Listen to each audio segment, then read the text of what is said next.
flowers on her wedding altar were already dying. Rose noticed it before she noticed anything else. The way the white petals had begun to curl inward at the edges, brown and brittle, as though the blooms themselves had decided to mourn something she had not yet been told. She had arranged them herself 3 days prior, weaving lavender and pale roses through iron rings hung with linen ribbon. She had pricked her finger on a thorn and laughed about it. She had thought it was a good sign, that even pain could feel light when the future seemed certain. She was 23 years old, and she believed she knew exactly what her life would be.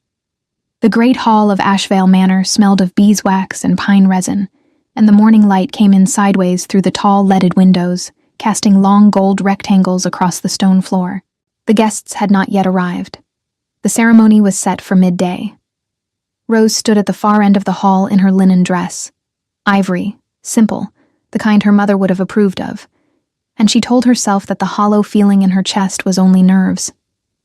She told herself that every bride felt this way. Her fingers moved to the small iron brooch at her collar, the one her father had left her before he died. It was shaped like a crescent, old and worn smooth, and she had carried it with her since she was a girl of 7, pressing her thumb against the curve of it whenever the world felt unsteady. She pressed it now. The hollow feeling did not go away. Her soon-to-be husband, Lord Cedric of the Ashvale Pack, had been chosen for her by his father, and hers before either of them could remember agreeing to it. She had known him most of her life. A tall, careful man with pale eyes and a composed smile, the kind of smile that gave away very little.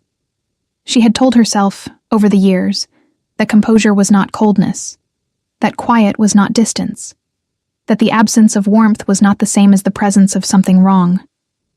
She had been very good at telling herself things. A door opened somewhere behind the altar. Rose did not turn immediately. She thought it was Mira, her chambermaid, coming with the veil. But the footsteps were too heavy, and there were 2 sets of them, and they stopped too abruptly, the way people stop when they believe they are alone. The elder won't hold the papers beyond tonight. The voice was low, male, and not Cedric's. It belonged to his younger brother Fenwick. You need to sign before the ceremony. Once she's bound to you legally, the land transfers whether she lives or not. Rose's hand tightened around the brooch. Whether she lives or not. I know the timeline. Cedric's voice. Flat, efficient. The voice she had mistaken for steadiness all these years. The herbalist confirmed the tincture is tasteless. It works within a fortnight. There will be no signs that point to anything unnatural. And the Omega girl? Does she suspect? A pause. Rose suspects nothing, Cedric said. She never has. That's the only useful thing about her. The hall felt as though it had tilted sideways. Rose did not move.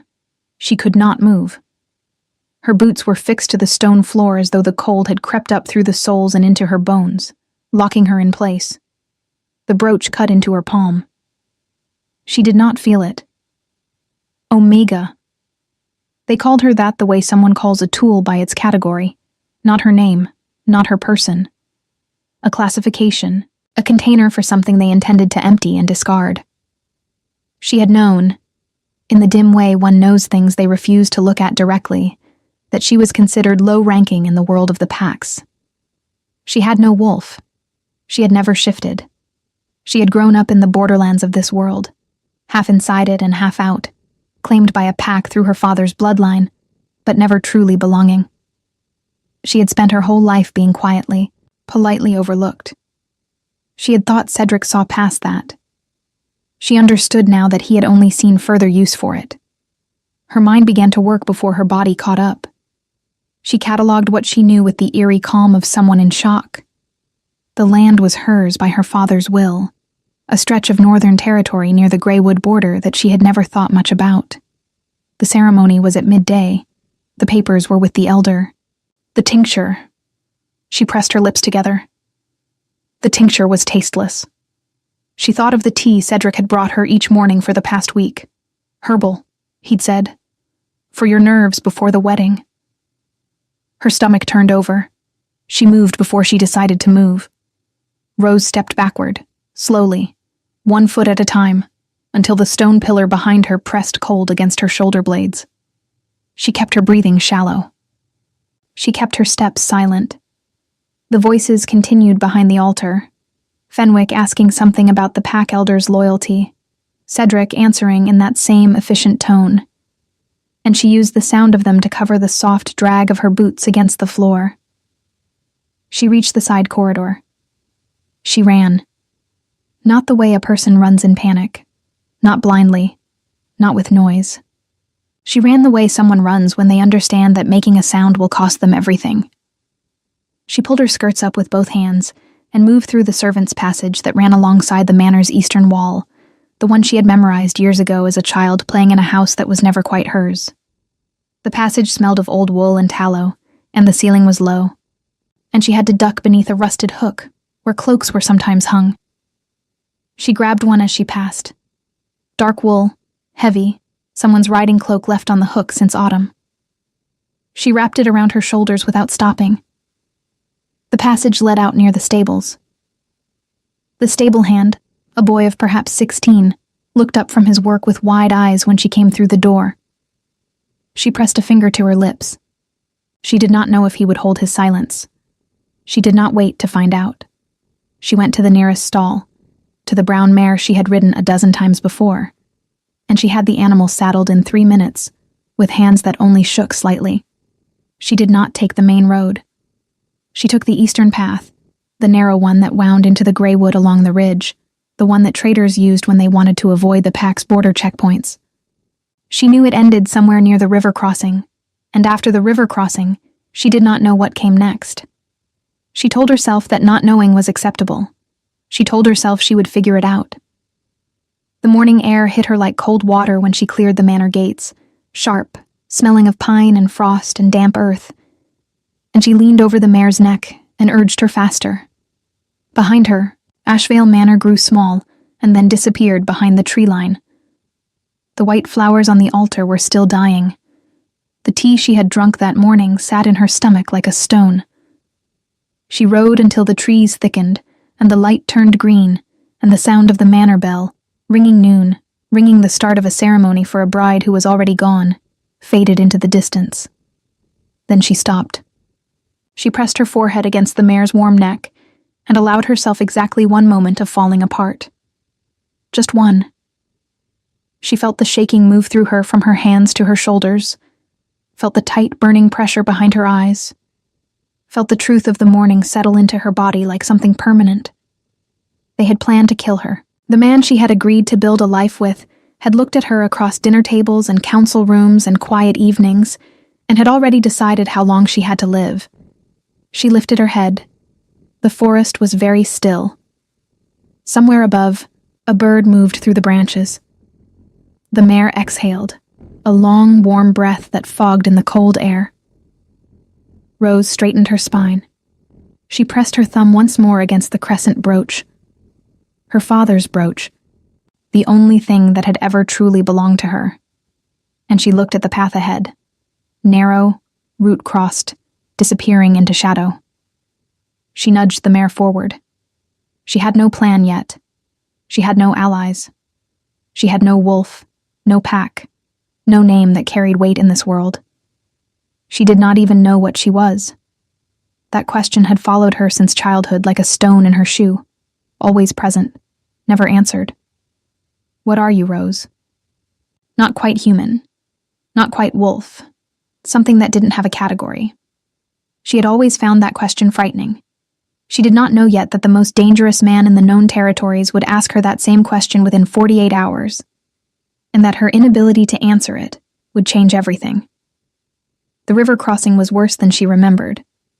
The water was high from recent rains, brown and fast-moving, churning against the flat stones that were supposed to serve as a path across.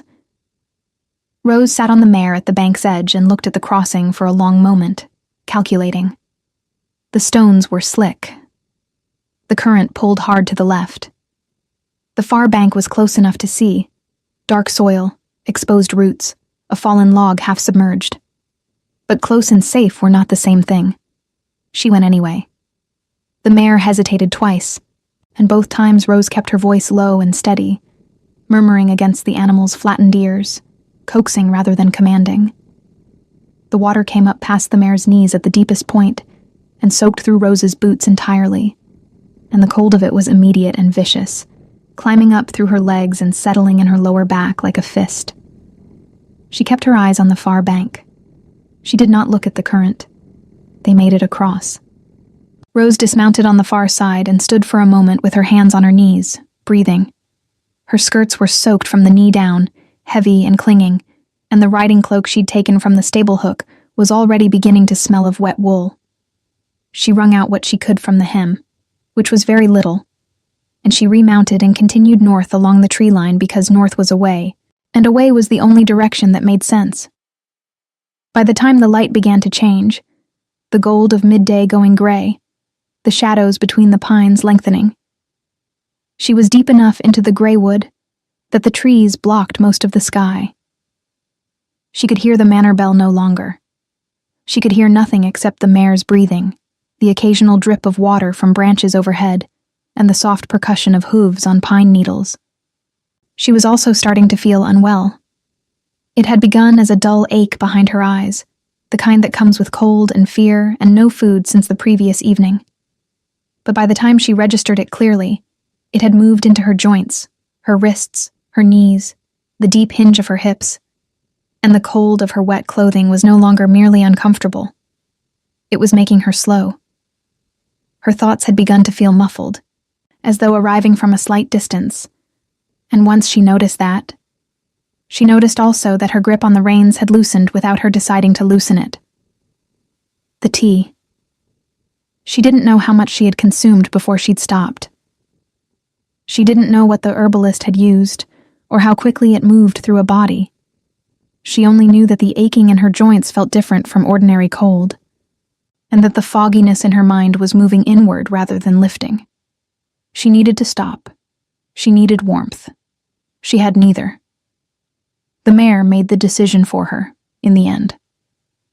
The animal slowed, then stopped entirely, turning her head toward a break in the trees to the left, some animal instinct drawing her attention to something Rose could not yet see.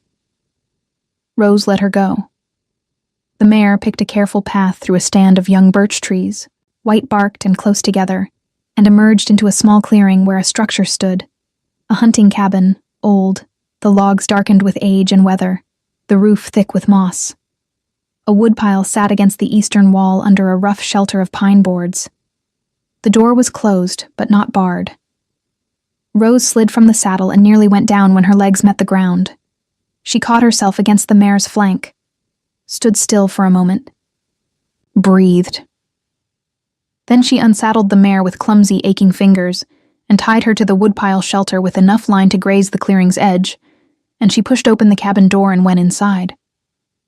The interior was one room, a stone hearth, a narrow bed frame with a straw mattress, a table, 2 chairs, a shelf with a rusted tin, a stack of tallow candles, a folded blanket that smelled of cedar and old smoke. There was wood stacked beside the hearth, dry and ready. Someone used this place seasonally. A hunter, a trapper, someone who kept it provisioned out of habit. Rose built a fire with hands she could barely feel.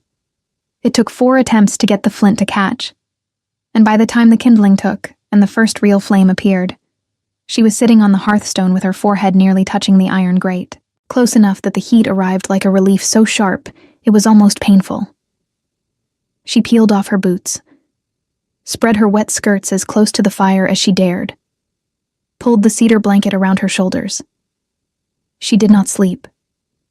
She was afraid to sleep. Instead, she sat and thought, the way she had always thought best, methodically, working from what she knew toward what she needed. The land her father had left her. The Northern Territory near the Greywood border. She had never been there, had only seen it described in the documents the pack elder had read aloud at her father's estate settlement when she was 19. A stretch of high ground, forested, with a river along the eastern edge. Pack neutral, her father had specified in his will, to belong to Rose alone, under no Alpha's authority. She had thought it was a sentimental gesture. She understood now it had been a protection. Her father had known something. The thought arrived quietly, but it settled with weight. Her father, Aldrich, had been a careful man, not clever in the way of scholars, but careful in the way of someone who had learned to watch the world and read what it was actually doing rather than what it claimed to be doing. He had kept records. She remembered the study in his old house, the shelves dense with ledgers and correspondence, the stacks of rolled parchment that he had never let her touch. She had assumed they were pack business, trade agreements, the dull machinery of territory management. She wondered now what they actually contained. She was still wondering when the sound came, not from outside the door, from the trees to the north of the clearing. A heavy, deliberate sound. The movement of something very large through underbrush, not attempting concealment. Branches snapping in a clean rhythm. Then silence. Then the sound of something circling the cabin's perimeter, moving along the outside wall to her left. Then the back wall. Then the right side. Methodical and slow. Rose did not move. She looked at the door. The latch was a simple iron bar, already dropped into its bracket when she'd entered. It would hold against a person. Against a large wolf, she was considerably less certain. The circling stopped at the front. Silence. Then a knock. 3 deliberate strikes against the wooden door, unhurried and clear. Rose stared at the door for a long moment. Her heart was loud in her ears. Her joints still ached, and her thoughts were still slightly muffled, and she was sitting barefoot on a hearthstone in a borrowed cloak with no weapon, and no wolf, and no plan, and something enormous had just knocked on the door of the cabin she was hiding in, as though it had every right to do so. She picked up the iron fire poker from beside the hearth. "The cabin is occupied," she said. Her voice came out steadier than she expected. A pause. Then, from the other side of the door, a voice, low, unhurried, carrying the particular quality of someone who was accustomed to being the largest presence in any space. "I know. I can smell the smoke from half a mile." She said nothing. "I'm not from Ashvale," the voice continued, as though that answered a question she hadn't asked aloud, though perhaps she hadn't needed to. "You're on Drenath territory. This cabin belongs to my pack's hunting range." Drenath. The name landed in her chest like a dropped stone. She knew that name. Every pack within 4 territories knew that name. Drenath was the northernmost and largest holding in the region, and its alpha was not a lord or a pack elder or a regional commander. Drenath's alpha was the king, the one they referred to in political councils and fearful conversations simply as the king of the northern packs, the man who had unified 7 fractured territories under one authority through a combination of strategy, force, and something that people who had met him described, always in slightly odd tones, as presence. His name was Kale. Rose looked at the fire poker in her hand. She looked at the door. She crossed the room, lifted the iron bar, and opened the door. He was larger than she had prepared herself for, broad across the shoulders, dressed in dark leather and a fur-collared traveling cloak, with long dark hair pulled back in braids and pale eyes that caught the firelight from inside the cabin and held it with unsettling steadiness. There was a thin scar along his left jaw.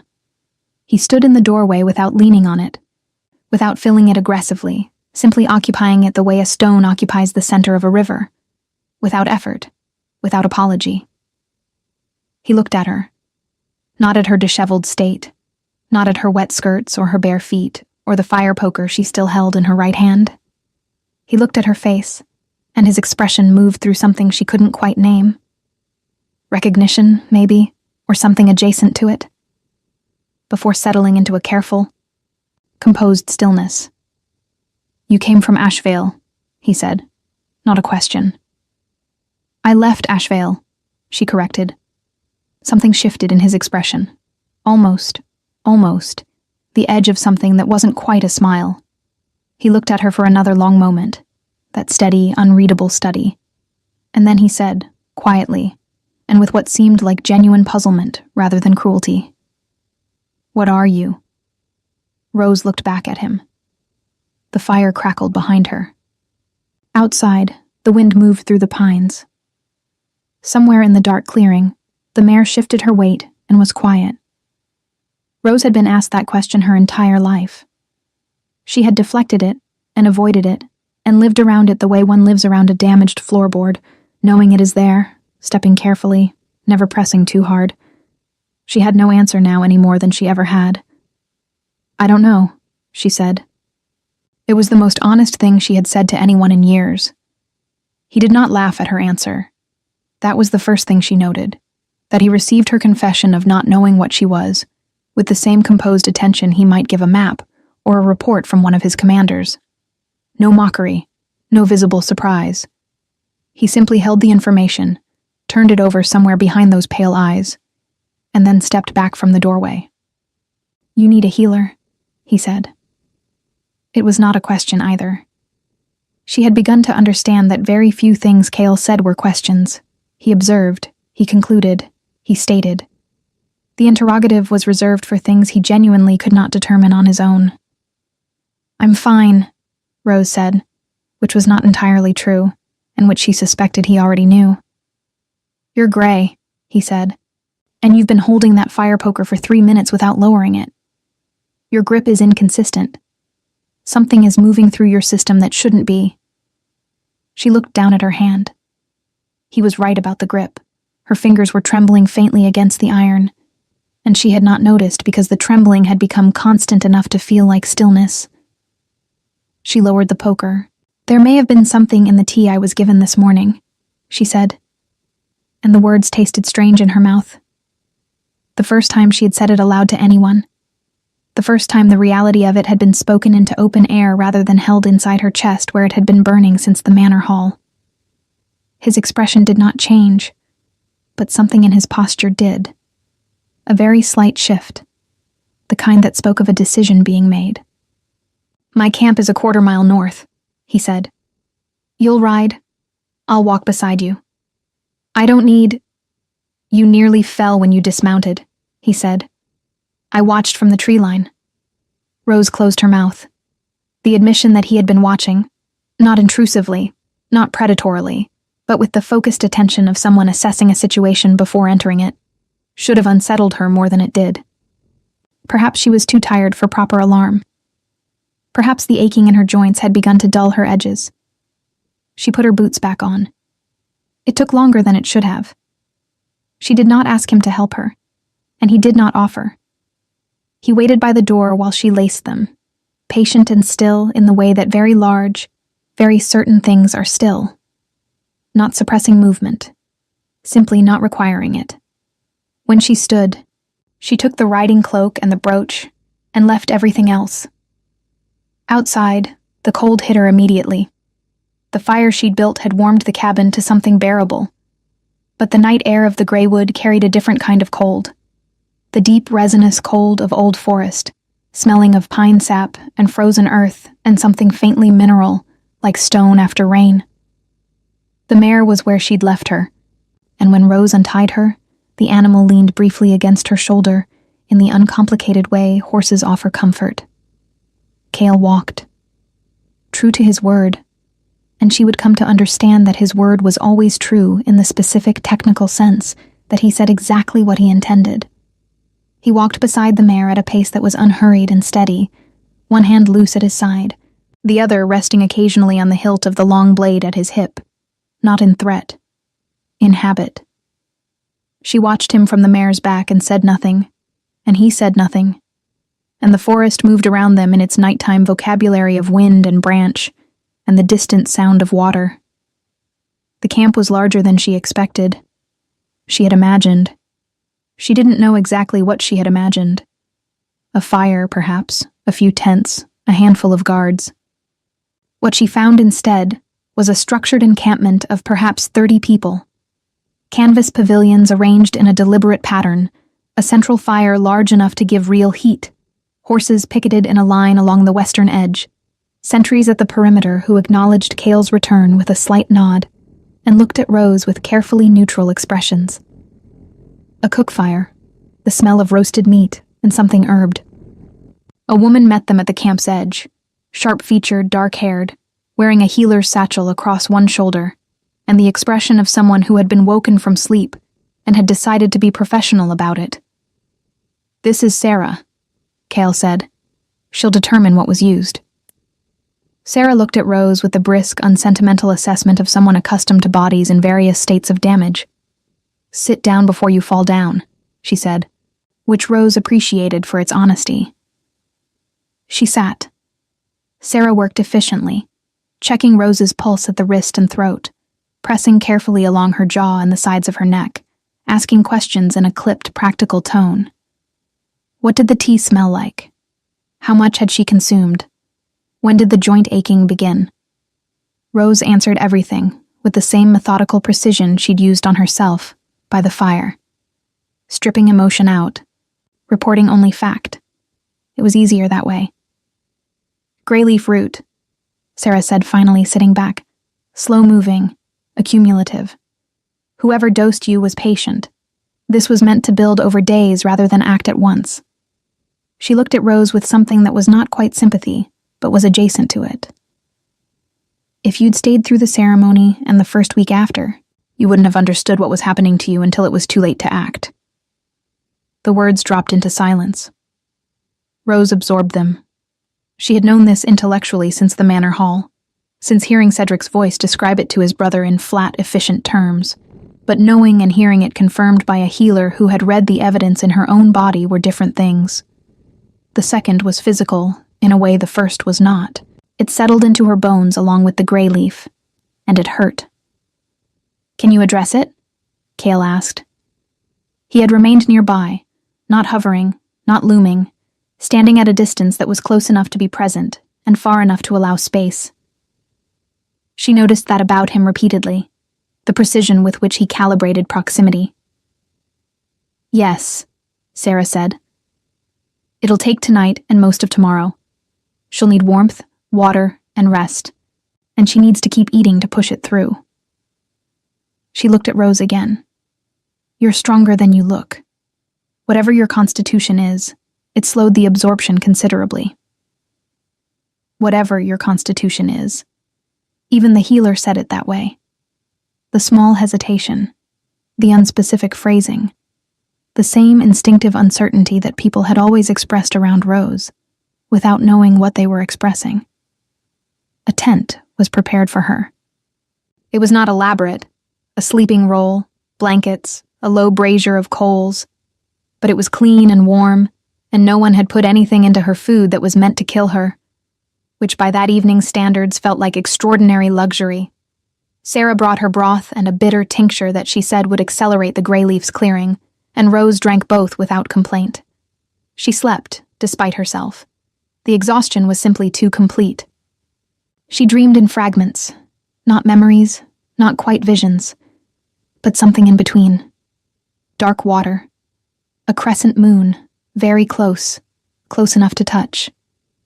Her father's study, the shelves of ledgers, and one book that seemed to hum at a frequency she could feel in her sternum.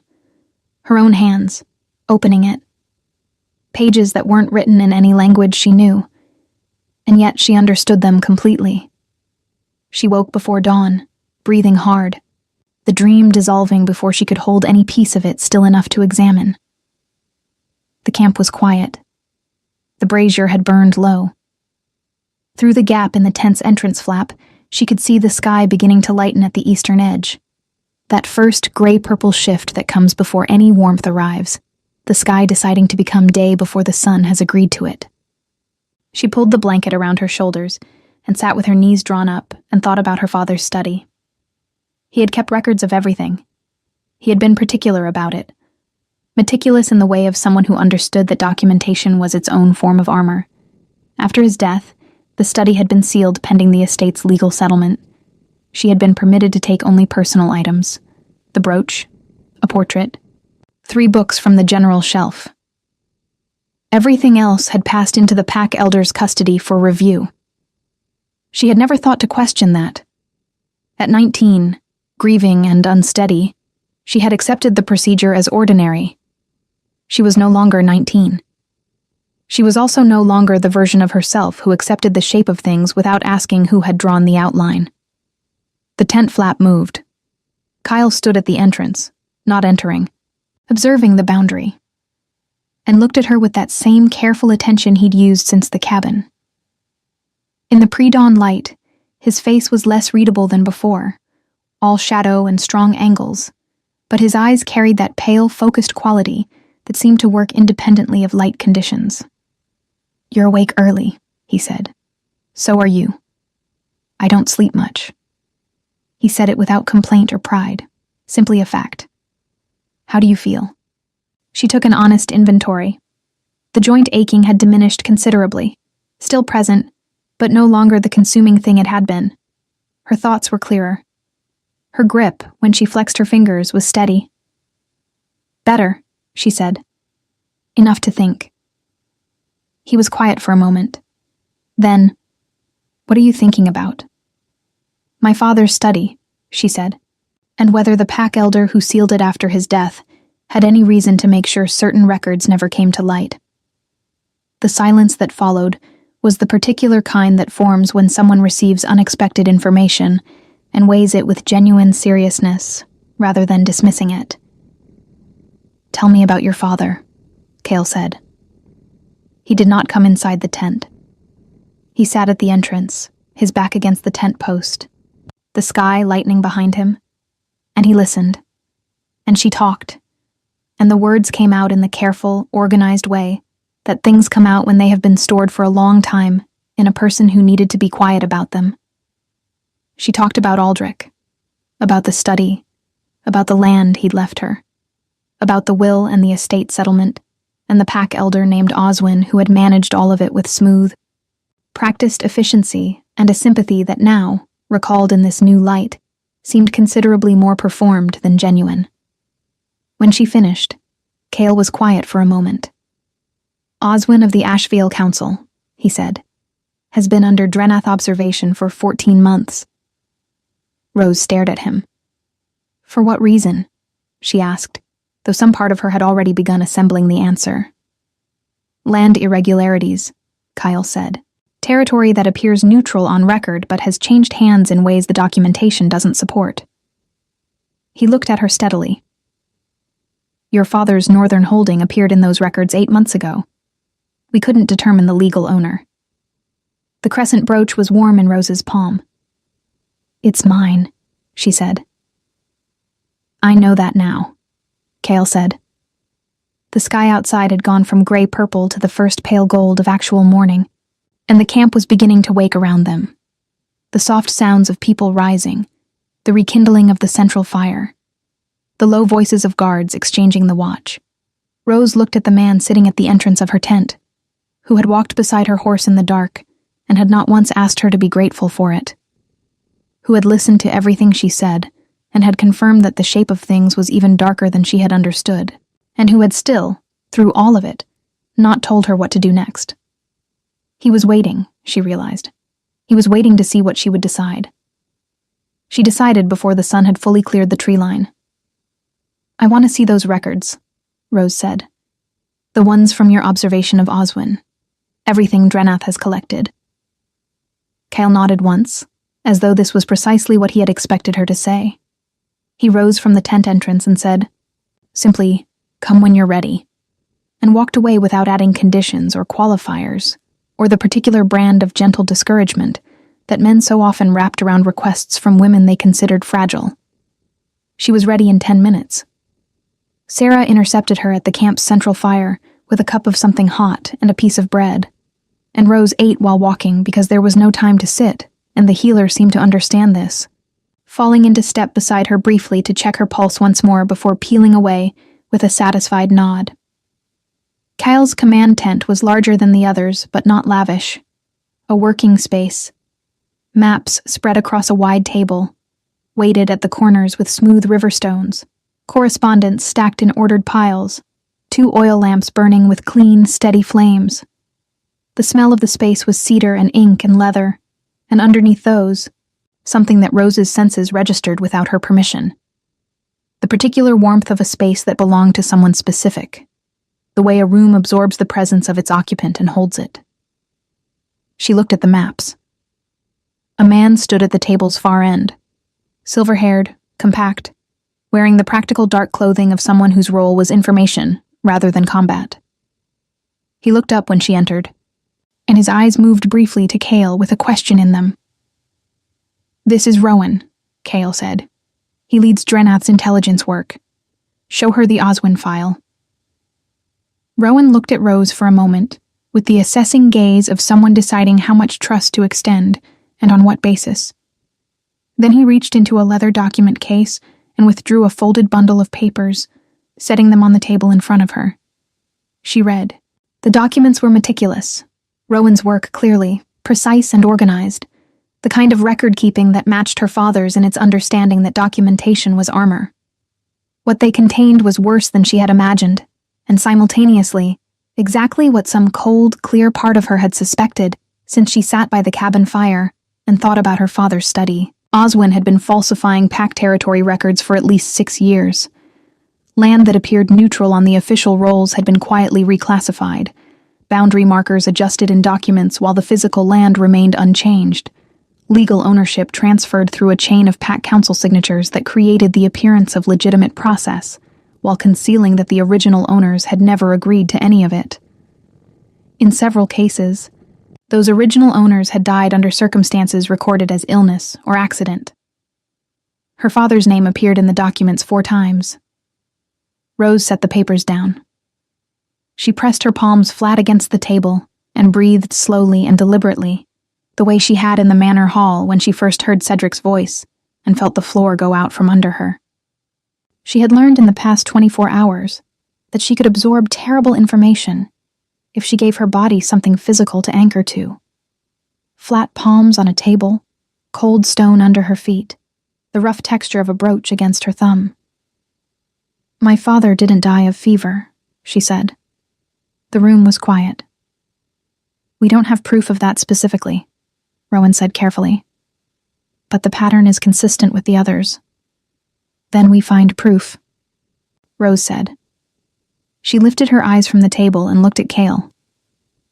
"What does Drenath want from this? You've been observing Oswin for 14 months. You haven't moved against him. Why?" It was a direct question, the kind that demanded a direct answer, and she was aware that asking it this bluntly, asking the Alpha King of the Northern Packs to account for his own strategic decisions, might be received as impudence. She asked it anyway. She was done performing smallness for people who did not deserve even her courtesy. Cale met her gaze without any visible irritation. "Jurisdiction," he said. "Ashvale territory is not under Drenath authority. Moving against Oswin without cause formally recognized by the Interpack Council would have given Ashvale grounds to resist and potentially drawn other packs into a territorial dispute. I needed a complainant with direct legal standing." "Someone whose land was taken," Rose said. "Someone whose land was taken," he confirmed. The understanding settled between them with a particular clarity. She was not simply a refugee he had found in a hunting cabin. She was, in legal terms, precisely what he had needed. The documented heir to land that had been fraudulently targeted, a direct complainant with standing before the Interpack Council, and now, given that her life had been actively threatened by parties connected to Oswin's network, grounds for formal intervention that no other pack could legitimately contest. She should have felt used. She waited for the feeling and examined it carefully when it arrived, and found that it was not quite what she expected, because he had not manufactured her situation. He had not arranged for Cedric to plan her death, or for Oswin to falsify the land records. He had simply been watching a corruption that already existed, waiting for the legal key, and she had arrived in his forest with that key around her neck, and the evidence of an attempt on her life in her bloodstream. He had also built her a fire, and walked beside her horse in the dark, and told her what he knew, without asking what he would receive in return. "What do you propose?" she asked. Cale moved to the map table and indicated a point near the northeastern edge, a building marked with the symbol for a council hall. "There is an Interpack assembly scheduled in 12 days at Veldrath Hold. All senior pack representatives will be present, including Oswin. If you appear before that council with formal documentation of the land fraud and a healer's attestation of the poisoning attempt, the council is legally obligated to investigate. Oswin cannot dismiss it, Cedric cannot suppress it. And because you are on Dranath territory under my protection, neither of them can reach you before you arrive. 12 days, Rose said. 12 days. She looked at the map. She looked at the documents spread across the table. 14 months of careful, patient observation, waiting for the right moment and the right person. There's something else, she said. Rowan glanced up.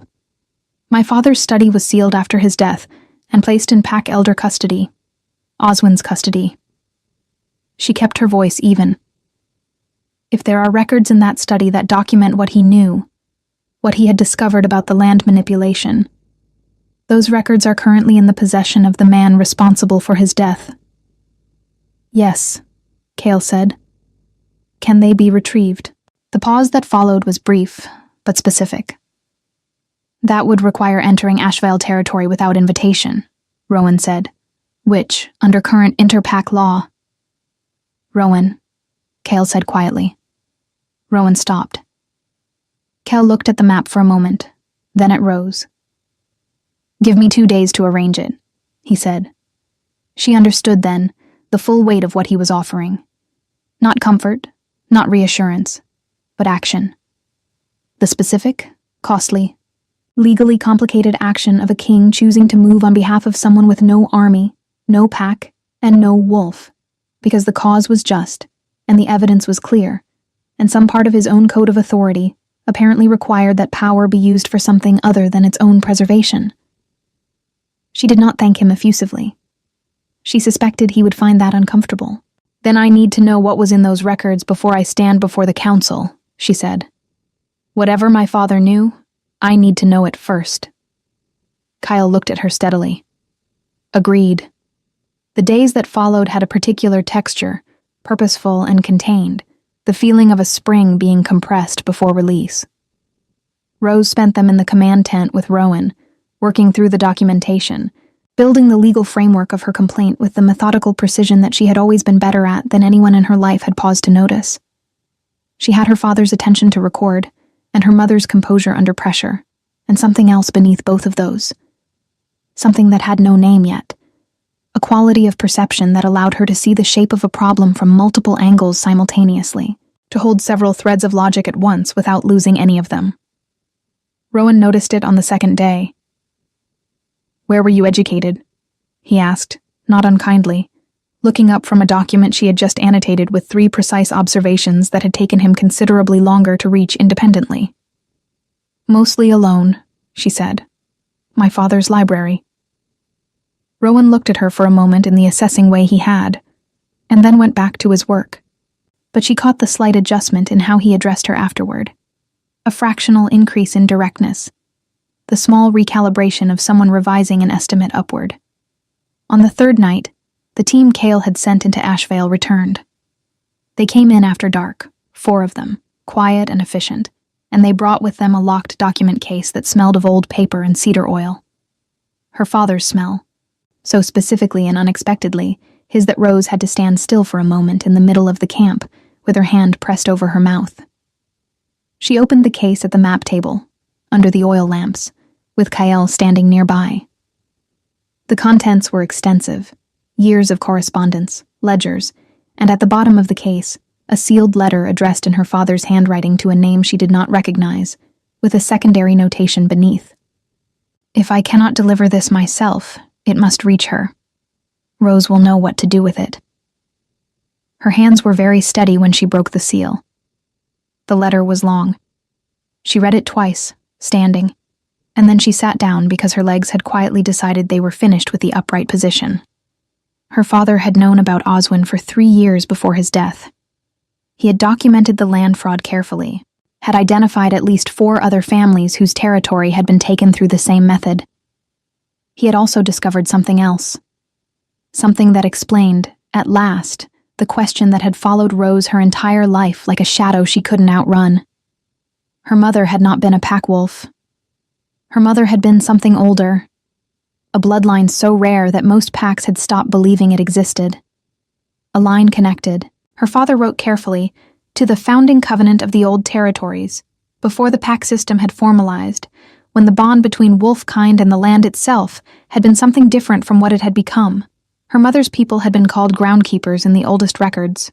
Not shifters, not humans, but something that existed at the intersection of both, bound to the land in a way that was literal rather than political. The northern territory her father had left her was not incidental. It was the ancestral seat of her mother's bloodline.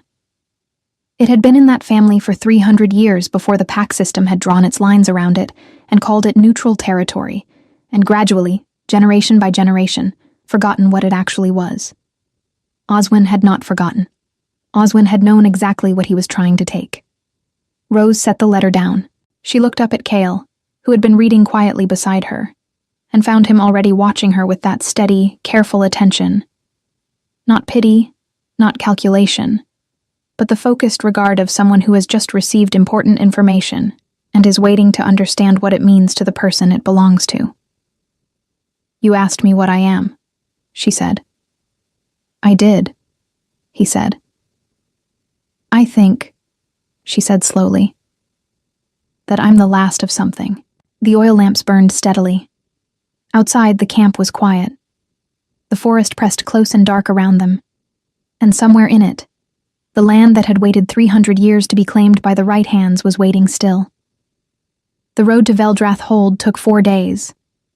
They traveled as a formal delegation, Cale at the front with his senior guards, Rowan beside him with the document cases, and Rose in the middle of the column on the brown mare, wearing a dark wool riding cloak that one of Cale's people had produced from somewhere, properly fitted and warm, nothing like the borrowed thing she had grabbed from the stable hook 9 days prior. The difference between those two cloaks felt symbolic in a way she didn't examine too closely. She spent the journey reading every document her father had compiled, every letter, every careful annotation in his precise, slightly slanted handwriting. She read them in the mornings when they stopped to rest the horses, and in the evenings by firelight when the camp was quiet, and she built from them a picture of a man she had loved but not fully known. A man who had spent the last years of his life quietly, methodically, at great personal risk, trying to construct a protection for a daughter he understood was in more danger than she knew. He had not told her. She had thought, initially, that this was a failure, that he should have warned her, prepared her, handed her the case and explained everything while he was still alive to explain it. But she understood by the 3rd day of reading why he hadn't.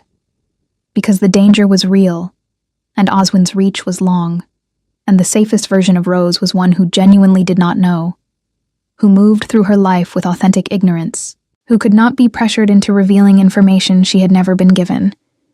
He had hidden everything in the study, and sealed the study, and written a letter addressed to a name she still didn't fully recognize, trusting that if something happened to him, the right chain of events would eventually find its way to her hands. He had trusted the land, she thought. He had trusted that the territory would call to her eventually. She pressed her thumb against the crescent brooch and looked at the road ahead. Veldrath Hold was a stone structure of considerable age, built at the intersection of 3 pack territories precisely because it belonged to none of them. A neutral ground by ancient agreement, maintained collectively, used for inter-pack councils and formal dispute proceedings. It rose from the surrounding forest, like something that had grown rather than been built, the stone dark with weather and centuries. The iron gates open in the formal welcome required by protocol when a sitting alpha arrived. They were expected. What was not expected, or rather, what Oswin had not expected, was Rose. She saw him in the entrance courtyard, among the cluster of pack representatives and their retinues gathering for the assembly. He was a tall man, silver-haired and well-dressed, with the smooth, composed face of someone who had spent decades being the most informed person in every room he entered.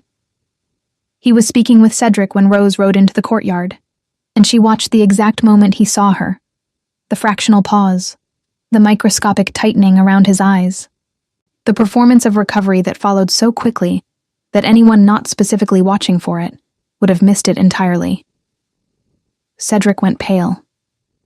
Rose looked at him across the courtyard, at the man who had brought her tea every morning and calculated the precise number of days until she would be gone, and she felt something clarify inside her. Not rage, though the rage was there underneath. something colder and more useful than rage. Clarity. The absolute, grounded certainty of someone who knows exactly what they are doing and why. She dismounted without looking at him again. The formal proceedings of an Interpack Council assembly followed their own ancient protocol, and Rowan had prepared Rose for every step of it with the thoroughness of someone who understood that procedure was its own form of weapon. She entered the council hall beside Cale, not behind him, beside him, which was itself a statement that the assembled representatives registered and quietly absorbed. And she sat at the complainant's position at the long stone table, and she placed her father's document case in front of her.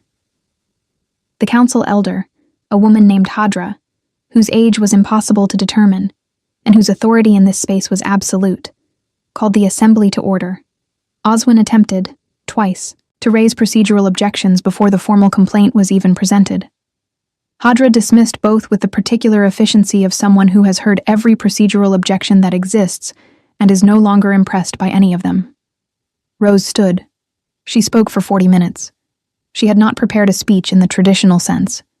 She had prepared evidence, organized into a sequence that built from established fact to documented fraud to proven conspiracy, each piece supported by the records in her father's case and Rowan's 14 months of observation, and Sarah's signed healer's attestation regarding the Greyleaf poisoning. She spoke in the same tone she used when working through documents at the map table, clear, precise, without performance, letting the facts carry the weight they had earned. She watched the faces of the council members as she spoke. She watched understanding arrive in some and discomfort in others, the specific discomfort of people who had not been directly involved, but had perhaps not looked too carefully at things that might have warranted looking. When she finished, the hall was very quiet. Oswin attempted a rebuttal. It lasted 6 minutes before Hadra stopped him and asked, with a precision that was almost surgical, a question about a specific document date that contradicted his own testimony. He could not answer it. The silence that followed his failure to answer was the loudest thing Rose had heard since Cedric's voice in the manor hall, and it was immeasurably more satisfying. The council's deliberation took 2 hours. Rose sat in an anteroom with Cale and Rowan, and a cup of something warm that she held without drinking. And she looked at the stone floor and allowed herself to feel the full weight of the past 12 days. The wedding hall and the dying flowers, the river crossing, the cabin, the fever-edged night, her father's letter, 4 days of roads and reading and arriving. Finally, at a room where the truth had been spoken aloud in front of witnesses who were required by law to respond to it. "You did well," Kyle said. She looked at him. He was not looking at her. He was looking at the far wall, his forearms resting on his knees. And the observation had been made the way he made most observations, simply, without ornamentation, as though it would have been inaccurate to say nothing. "My father did the work," she said. "Your father built the case," Cale said. "You understood it well enough to present it in a way that no one in that room could dismiss." He paused. "Those are different skills." She looked back at the floor. "I still don't know what a groundkeeper is," she said. "Not fully. I've read the word in his documents, but the records he had access to were incomplete." "There are older archives in Drenath," Kyle said, "records from before the pack consolidation. If the bloodline is what your father believed, the documentation will be there." She absorbed this. The offer was practical, and he had made it practically, without weight or implication. Access to records, nothing more. And yet, "Why have you helped me?" she asked, not defensively, genuinely. He was quiet for a moment. When he answered, he chose his words with the same deliberateness he applied to everything. "Because the law was being violated and you had standing to address it," he said. "Because your father was killed for knowing the truth, and that demands a response. And because..." He paused again, briefly. "Whatever you are, Rose, you walked into that council hall today with nothing but documented evidence and your own composure. And you moved a room full of alpha representatives to silence. That is not nothing. That deserves to be defended." She didn't respond immediately. She held the words and examined them the way she examined everything now, carefully, for what they actually contained, rather than what she might want them to mean. He had not promised her anything she had not earned. He had not softened the world for her, or attempted to manage her grief, or position himself between her and the truth of what she had lost. He had walked beside her horse, and listened to her speak, and given her access to every resource he had, and then stepped back and let her use them. That was its own kind of rare. The council returned. Hadra delivered the findings in the formal language of Interpack law, which was dense and ancient, and which Rowan translated quietly into plain terms as it was read. Oswin was found in violation of territorial law on 6 counts. His position as pack elder was immediately suspended pending criminal investigation by the Neutral Council Authority. All land transfers executed under his administration for the past 6 years were frozen and subject to review. Cedric of Ashvale, as a co-conspirator in a documented poisoning attempt, was remanded to council custody. Rose's claim to the Northern Territory was formally confirmed. Hadra looked at Rose across the council table and said, in a tone that was not entirely without warmth, "The land is yours as it should have been. What you do with it is your own matter." Rose stood. "I'd like to begin with my father's full record," she said, "and a proper accounting of what was taken from the other families." Hadra nodded once. "That can be arranged." What followed was not a single dramatic moment, but a series of necessary ones, the way justice usually works when it works properly. Not in a single blow, but in accumulated reckoning. The council's investigators moved into Ashvale within the week. Oswin's records, when fully examined, implicated 2 additional council members in the surrounding territories, both of whom were removed from their positions before the month was out.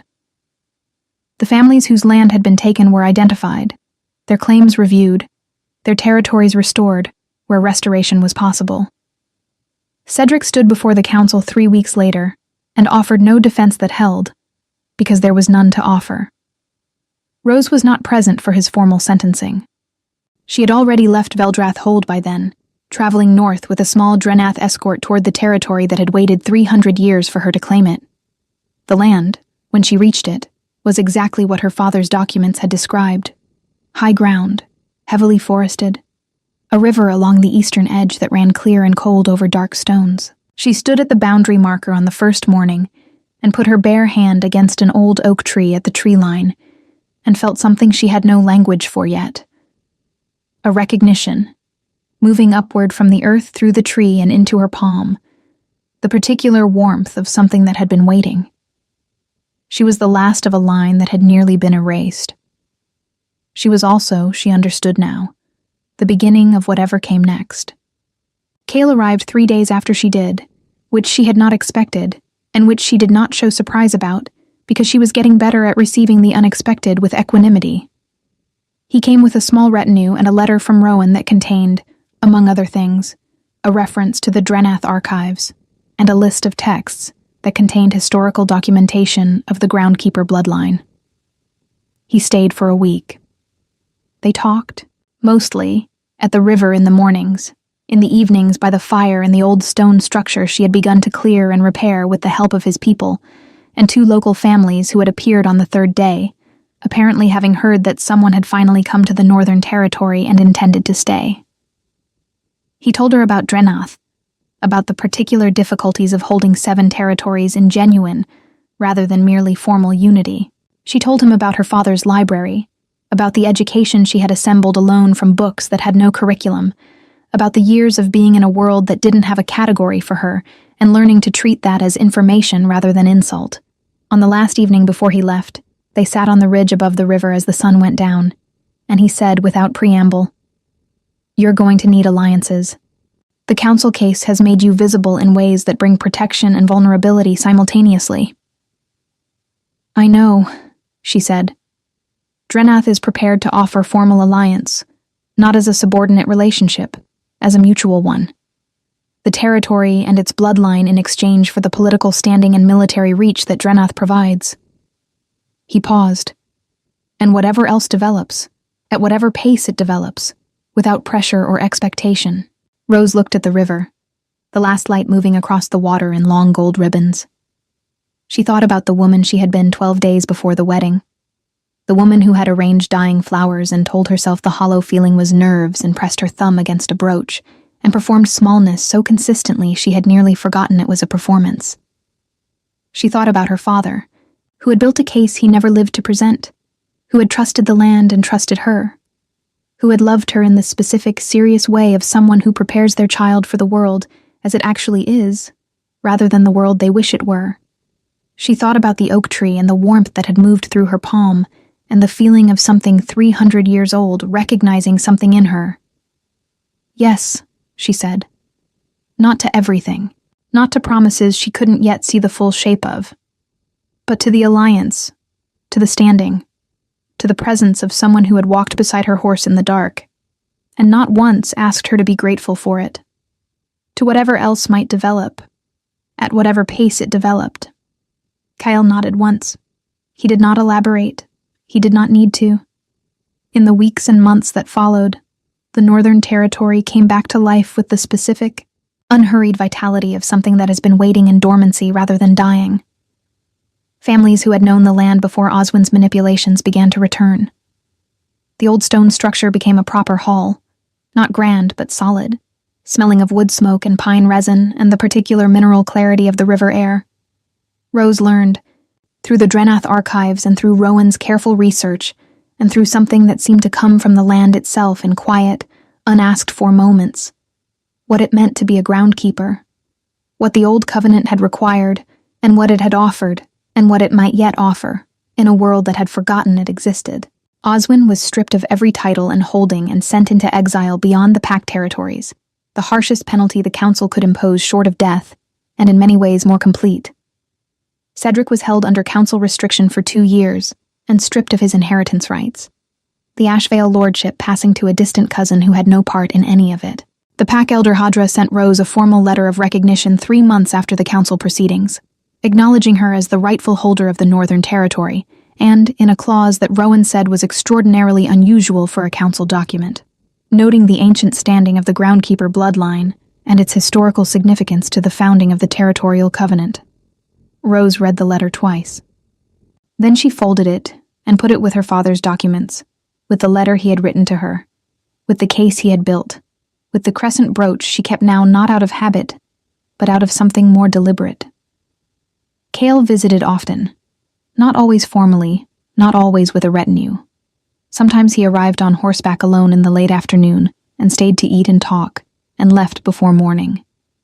The alliance held because alliances built on genuine mutual respect tend to hold, and because both of them were people who kept their word in the specific, technical sense of saying exactly what they meant. There came a morning, deep into the following winter, when Rose stood at the ridge above the river in the early frost, and felt for the first time in her memory that she was standing precisely where she was supposed to be. Not because someone had told her so, not because she had been placed there by someone else's plan, or someone else's need, because she had arrived there herself. Behind her, the hall was warm with firelight. Below, the river ran clear over dark stones. The forest pressed close on every side, old and dense and full of the particular silence of things that have been here a very long time, and intend to remain. She pressed her thumb against the crescent brooch one last time, not for steadiness, not from fear, but in something like gratitude. And then she closed her hand around it, and put it in her pocket, and walked back down the ridge toward the warm light of the hall. She was the last of something, yes. She was also, entirely, and at last, the first of herself. And that was enough. That was, in fact, everything.